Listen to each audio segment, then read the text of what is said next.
Hi Leo, kumusta po kayong lahat? So yan Leo, maraming salamat po pala sa walang sawang pagsubaybay sa ating pong mga reading. And kung ikaw ay bago pa lang sa ating channel, mag-subscribe na po kayo. Then i-click mo na rin yung ating notification bell para lagi kang updated sa ating mga bagong upload. And guys, sa mga interested naman sa ating private reading ay nasa description box below lang po yung link. Message niyo lang po ako guys, okay? So, Leo, tignan natin ano ba yung ganap sa inyo ngayong February 2026, no? Monthly reading po ito. Okay.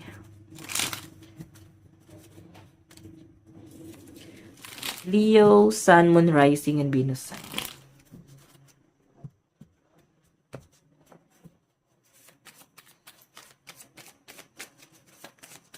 Okay. Meron tayong 12 cups, mutual respect, love, equality. So, ito naman guys, patungkol siya sa respeto, sa pakikipagkapwa-tao, and sa nakikita ko guys, yung iba sa inyo, pwedeng naguguluhan kayo pagdating doon sa inyong love life, no? Naguguluhan yung iba sa inyo pagdating sa kanilang, siguro may mga late bloomer dito, o iba sa inyo guys, pwedeng nakukuha mo na kasi yung respeto doon sa ibang tao, nakukuha mo yung pagmamahal doon sa person na hindi mo in-expect na baka na-fall ka. Okay? Okay? So, baka kasi guys, ito, hindi pa siya dumarating. So, baka sa February pa, pwedeng frustrated ka na sa relationship mo. Then, possible kasi na meron ka makikilala na someone na ang taas ng respeto sa inyo. So, baka kasi mahulog yung loob mo dito. Okay? Yung tipong hinahanap mo sa person mo, hindi mo nahanap. Hindi mo nahanap sa kanya, nahanap mo dito sa nakakausap mo na to, okay? Leo.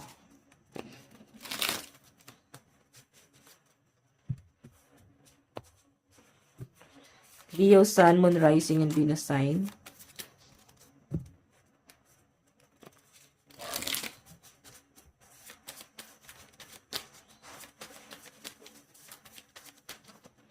Meron tayong strength, courage, overcoming, control. So, yung nakikita ko dito, guys, medyo controlling yung person mo, no? Nakikita ko na parang yung iba sa inyo, Leo, napipilitan ka na lang na i-workout to, napipilitan ka na lang makisama dito. Pero parang may maling trato na talaga siya sa inyo, no? Hindi pong hindi mo na kaya na pwedeng makisama sa kanya, gusto mo ng parang mutual, no? Pag-uusap, settlement dito sa taong to. Pero yun nga, kagaya ng sabi ko, guys, hindi mo makuha dito sa person na to. Okay, ayan, no? Sa karelasyon mo, guys, medyo ano to manipulative, parang laging galit sa inyo. So, medyo impulsive, di niya control yung sitwasyon, di niya makontrol yung sarili niya.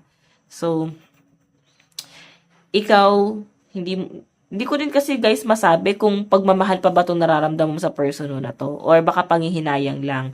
Ngayon, mas piliin mo pa rin yung sarili mo. Okay? And tama to, mag-explore ka, maghanap ka ng tamang taong magmamahal sa inyo at itatrato ka ng tama.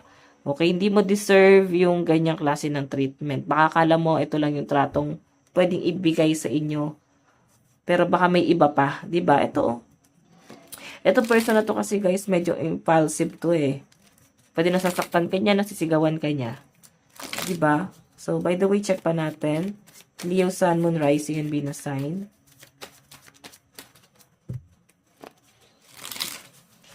Leo, Sun, Moon, Rising, and Venus sign.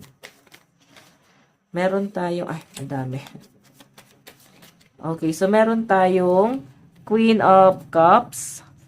So, ito naman guys, lagi kang nangihingi ng atensyon, sobrang haba ng pasensya mo, sobrang lawak ng pasensya mo sa taong to. So, lahat ng pangunawa, pwedeng ibinigay mo dyan sa person na yan, pero nandun na kasi sa point na parang marirealize mo na hindi na siguro talaga tama to. So, guys, pagka medyo wala ka nang napapalado sa relasyon, wag mo sayangin yung oras mo, wag mo sayangin yung buhay mo dyan, okay? So, yung iba kasi mas pinipili pa rin nila na buuin yung pamilya nila, kasi naisip nila yung mga anak nila, ganito, ganyan.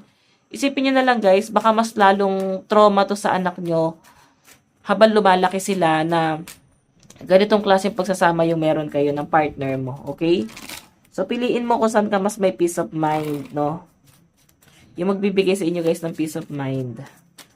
So, by the way, check pa natin.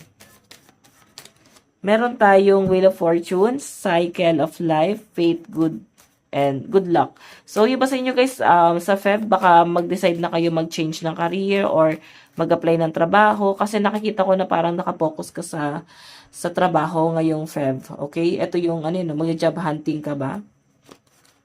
Okay? Tingnan pa natin. Meron tayong King of Wands, Natural Leader, Innovative, Visionary. So, yung nakikita ko dito, guys, marunong ka naman matalino ka naman, alam mo yung ginagawa mo, pero bakit pagdating din sa taong to, guys, para kang nangihina, nagiging mahina ka? Tanungin mo yung sarili mo. Baka hindi na yan worth it. Okay, additional message para po kay Leo.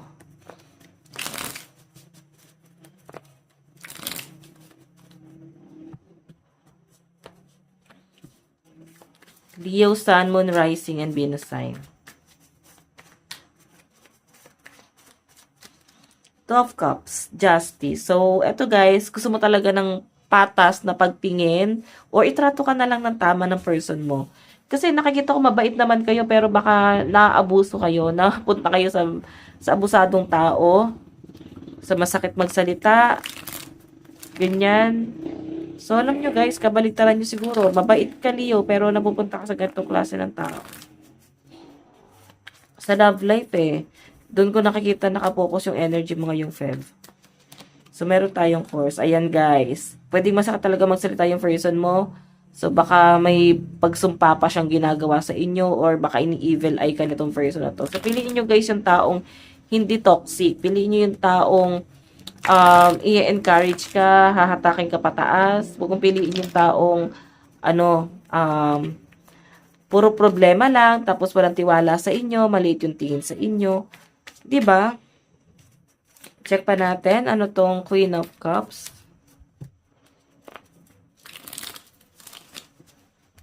Ano tong Queen of Cups?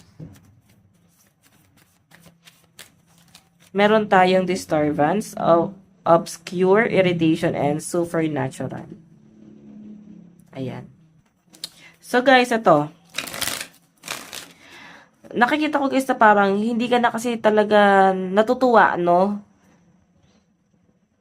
Kung napipilitan ka lang, mas magandang mag-move on ka na ngayon pa lang February. Or baka ngayon pa lang, no? Pagpasok pa lang ng Feb. Mag-move on na kayo, guys. Piliin mo yung sarili mo. Piliin mo yung happiness mo. Piliin mo yung peace of mind mo. Kasi guys, parang, grabe. Etong pagmamahal na to, nakakadugyot siya, guys. Paano bang nakakadugyot? Kasi nakaka-depress siya. So, kasi nyo guys, yung mga depressed, gusto lang nila matulog na matulog. Ayaw nila maligo.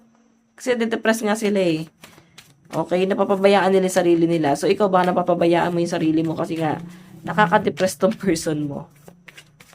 Okay, so mga single naman dyan guys, ingat kayo sa mga i-entertain nyo ngayong Feb. Kasi pwedeng negative lang talaga yung ibibigay sa inyo. Or baka, yan, heartbreak lang talaga, masaktan kayo. Ingat kayo sa mga ina-entertain nyo, huwag kayo agad-agad ma-attach muna. Okay, so ano tong Wheel of Fortune? Meron tayong overload.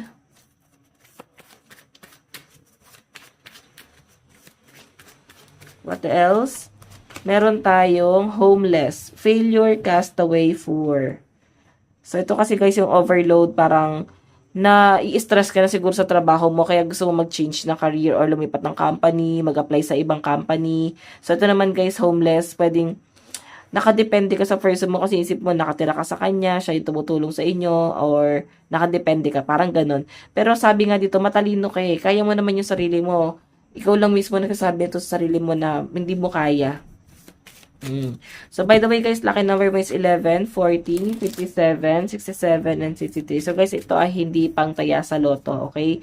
Lucky number po ito. So, tignan pa natin. Meron tayong connect with your ancestors. So, ang lakas ng intuition mo pala yan, no? Kumanik ka sa mga ancestor mo. And meron tayong a new start is coming. So, may new beginning na paparating sa inyo ngayong Feb. So, hayan. Leo, ito lang pong inyong reading. Maraming salamat. God bless and love you all. Bye-bye.